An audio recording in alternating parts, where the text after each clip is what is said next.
जी, मैं मेरे दल का भी बहुत आभारी हूँ कि मुझे बोलने का अवसर दिया।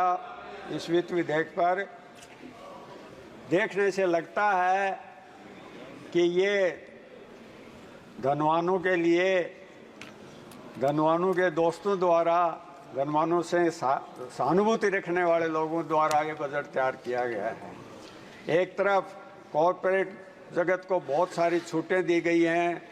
कहाँ 32% उन पर टैक्स लगता था, उसको लाते लेते 20% पर ले आए। और दूसरी तरफ जो आम आदमी है, जो नौकरी पेशा लोग हैं, उसके 7 लाख करके भी बहुत खुशी मना रहे हैं कि 7 लाख रुपये हमने उसकी लिमिट कर दी, 17,000 रुपये की उसको छूट दे दी। यही नहीं, पहली बार बहुत साल बाद ऐसा लग रहा है कि आम आदमी से ये बजट दूर है। आम आदमी का बजट होता तो आज जो सदन में बात उठ के आई वो नहीं होती, चाहे हमारे महाराष्ट्र के दोस्त बोल रहे, चाहे हमारे उत्तर प्रदेश के दोस्त बोल रहे। जो जो बजट की साइज बढ़ी, त्यों त्यों गरीब को भूलते गए, असंगठित क्षेत्र को भूलते गए, युवाओं को भूलते गए, बेरोजगारों को भूलते गए। और सबसे ज़्यादा बड़ी मार करी है वो किसान और किसानी पर करी है।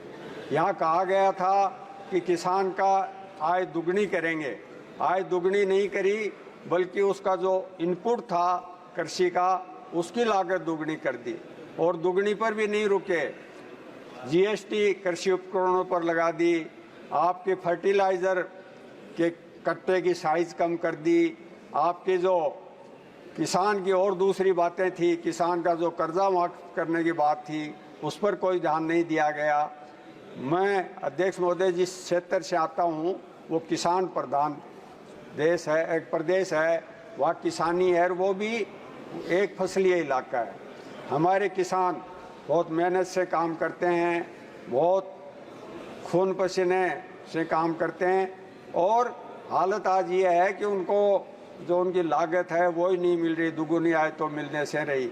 यहाँ घोषणा की गई कि हम एमएसपी को कानूनी दर्जा देंगे, कहीं उसके लिए पूरे बजट में कोई चर्चा नहीं है। आपके हेल्थ सेक्टर की बात ले लीजिए, आप उप स्वास्थ्य केंद्र से लेके और मेडिकल कॉलेज तक जो चिकित्सा सुविधा है उसका कहीं कोई धनी दौड़ी नहीं है। कहा गया, बहुत सारी आलोचना करते हैं हमारे पूर्व प्रधानमंत्री, प्रथम प्रधानमंत्री जी का, पर उन्होंने 1956 में जो एम्स बना दी थी दिल्ली में, उसके मुकाबले की आज भी ये 10 साल में भी कोई एम्स एक भी तैयार नहीं कर पाए।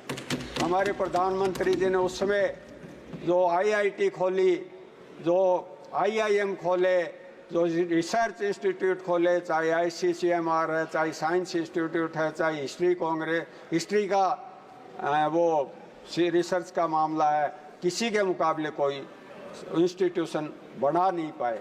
दूसरी तरफ एक तरह से सभी तरह के जो मेडिकल की जो सुविधा है, आज आप गांव के उप स्वास्थ्य केंद्र में स्टाफ नहीं है, उसमें सुविधाएं नहीं हैं, प्राइमरी हेल्थ सेंटर में सुविधाएं नहीं हैं, आपके सीएचसी में सुविधाएं नहीं हैं, आपके जिला हॉस्पिटलों में सुविधाएं नहीं हैं, और तो और मेडिकल कॉलेजों की हालत यह है कि उसमें आपको कोई सुविधा नहीं मिल रही। और वही कारण है कि आज प्राइवेट सेक्टर में कुकुरमुत्ते की तरह प्राइवेट सेक्टर में हॉस्पिटल और मेडिकल सुविधाएं उपलब्ध हो रही हैं। यही ये लोग नहीं रुके, जो इलाज की व्यवस्था करनी चाहिए थी, निःशुल्क इलाज की, हमने राजस्थान में 25 लाख रुपए की निःशुल्क इलाज की चेष्टा कर रखी थी।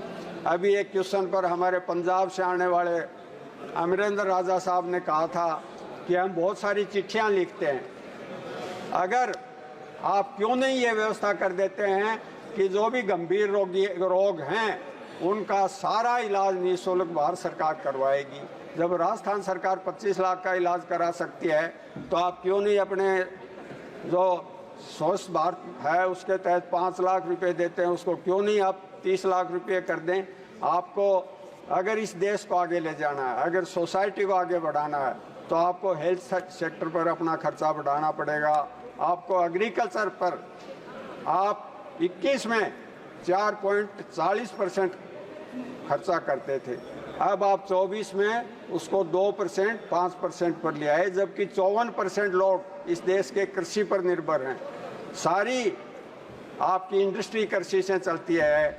आपका जो खाद्य सुरक्षा की आप बात करते हैं, जिस पर कहते हैं हम 80 लाख लोगों को अनाज मुफ्त दे रहे हैं, वो सिर्फ और सिर्फ आप किसान के बलबूते पर दे रहे हैं, उस किसान के बलबूते पर दे रहे हैं जो अपने खून पसीने से ये सारा अन्न आपके लिए उत्पन्न करता है। नहीं तो बहुत सारे पुराने लोग हैं, उनको याद होगा PL 480 के तहत अमेरिका से इस तरह का खाद्य आता था जिसको पशु भी नहीं खाते थे। ये हिंदुस्तान का किसान है जिसने अपने बलबूते पर इस देश को आत्मनिर्भर बनाया।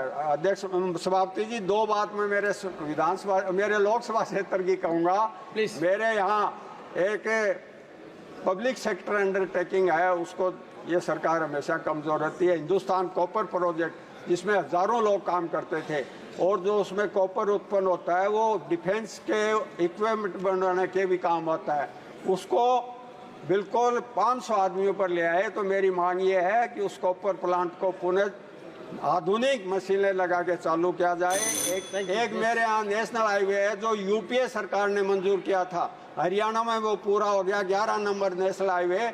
और मेरे लोकसभा क्षेत्र में 70 किलोमीटर पर उस पर 1 इंच भी काम हुआ नहीं है। कृपया उस पर भी ये सरकार ध्यान दे, क्योंकि ये पूरी इसके अंदर फंडिंग वाला प्रोजेक्ट है। बहुत बहुत धन्यवाद आपने बोलने का अवसर दिया। Honorable Finance Minister.